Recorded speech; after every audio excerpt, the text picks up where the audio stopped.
నమస్తే ఫ్రెండ్స్, నేను మీ మంజుల. ఈ వీడియోలో నేను చున్నుండలు చేయడం చూపిస్తాను. పిల్లలకు హాలిడేస్ వచ్చినాయి కదా, ఇంట్లో ఉంటారు, ఏదో ఒకటి అడుగుతూ ఉంటారు. మా పిల్లలు అయితే సున్నుండలు చేయమ్మా అని అడిగారు, అందుకే చేసిన. ఎట్లా చేయాలనో చూపిస్తాను. పొయ్యి మీద ఒక గిన్నె పెట్టి ఒక కప్పున్నర వరకు మినపగుండ్లు వేస్తున్నాను. ఇక్కడ నేను పొట్టు లేని మినపగుండ్లు వేస్తున్నా కదా, మీరు కావాలంటే పొట్టు నెయ్యి కూడా వేసుకోవచ్చు. కప్పున్నర వేసిన తర్వాత మంట చిన్నగా పెట్టి ఒక 10-15 నిమిషాలు బాగా వేయింపుకోవాలి. ఇవి కలర్ మారేంత వరకు వేయింపాలి. ఇవి వేగడం వల్లనే మనకు సున్నుండ అనేది టేస్ట్ చాలా బాగుంటుంది.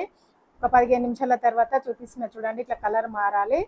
స్టవ్ బంద్ చేసినాక కూడా ఇదే గిన్నెలో ఉంచి చల్లారనివ్వాలి. చల్లారిన తర్వాత ఒక మిక్సీ గిన్నెలో వేసేసుకోవాలి. ఈ పప్పుని మిక్సీ పట్టిన తర్వాత మనకి ఇట్లా పట్టుకొని చూస్తే కొంచెము అది ఇసుక ఇసుకలాగా అనిపిస్తుంది. దీంట్లోకి ఇప్పుడు ఇలాచీలు, బెల్లం కూడా కప్పున్నర పప్పు తీసుకున్నా కదా, ఒక కప్పు బెల్లం తురుము తీసుకొని కొంచెం కొంచెం వేసి ఒకసారి రౌండ్ తిప్పాలి. మళ్ళీ ఒకసారి వేసి మళ్ళీ ఒకసారి ఒక పల్స్ ఇవ్వాలి. అట్లా నేను ఒక కప్పు బెల్లం తురుముని 3 సార్లు వేసి చిన్న చిన్నగా పల్స్ ఇచ్చుకుంటా ఇట్లా వేసిన. ఒకేసారి మొత్తం వేసినామంటే ముద్దలు కట్టినట్టు అవుతుంది. మొత్తం ఒక గిన్నెలకు పోసేసిన తర్వాత మనం పట్టుకున్నా కానీ ఇట్లా కొంచెం బరకలాగానే అనిపిస్తుంది చేతికి. ఇట్లా ఉండాలన్నమాట. ఇప్పుడు దీనికి కలుపుకొనికే నెయ్యి పెట్టుకోవాలి. ఒక కప్పు నెయ్యి తీసుకున్నా నేను. కప్పు నెయ్యి పట్టదు, హాఫ్ కప్పు అయితే కరెక్ట్గా సరిపోతుంది. కప్పున్నర పప్పు, ఒక కప్పు బెల్లము, హాఫ్ కప్పు నెయ్యి అయితే కరెక్ట్గా సరిపోతుంది. ఒక 4 ఇలాచీలు కూడా వేసిన.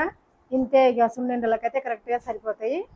నెయ్యి బాగా వేడైన తర్వాత పిండిలు మొత్తం వేయకుండా కొంచెమే వేసుకోవాలి. మనము ఎంతైతే ఉండ చుడతామో అంతవరకే వేసి కలుపుకొని ఉండ చుట్టేసేయాలి. మొత్తం ఒకేసారి వేసినామనుకో మనకు ఉండ చుట్టరాదు. వేడి నెయ్యి వేయడం వల్ల బెల్లం కూడా కరిగిపోతుంది.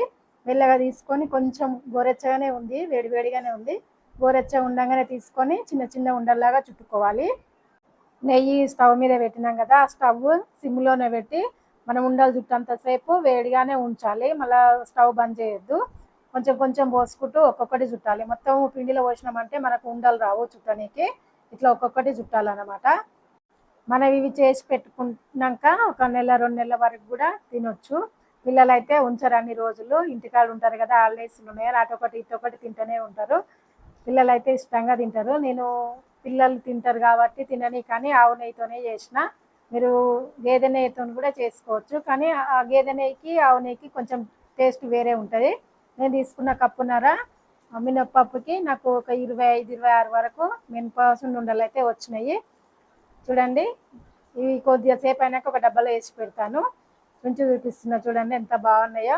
చూస్తుంటేనే నోరు ఊరిపోతుంది నాకైతే. వీడియో నచ్చితే లైక్ కొట్టండి. Thank you for watching. Bye.